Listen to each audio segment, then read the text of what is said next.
స్వాభిమాన సమరంలో జాగృత జన సమూహం సమానత్వ విలువ కొరకు సాగుతున్న సమరం, స్వరాష్ట్ర సాధన కోసం జరుగుతున్న పయనం, ఆంధ్ర వలస పాలనకు ఇది అంతిమ చరణం.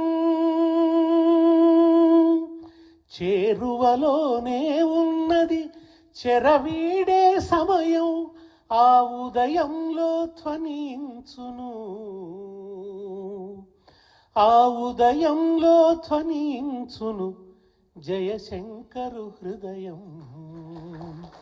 తెలంగాణ చెరువు తీరు మన జయశంకరు సారు, అలుగు దుంకి పారు పదునైన మాట జోరు, పాలు ఓసుకున్న పజ్జొన్న కంకులల్లా పైకి పైకి ఎగిరే ఆ పాల పిట్టలల్లా మీ ఆశయాల వ్రాలు కనిపించే ఆనవాలు.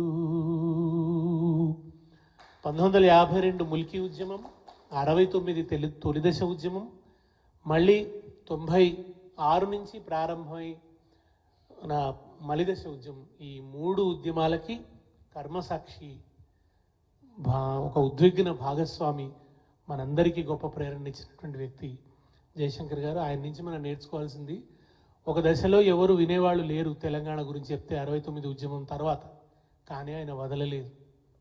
వదలకుండా 69 నుంచి చెప్పుకుంటూ వస్తే కేసీఆర్ అనే ఒక అద్భుతమైన నాయకుడు అవతరించాడు.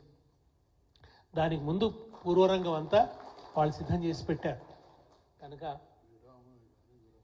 అది ఉద్యమానికి విరామమే తప్ప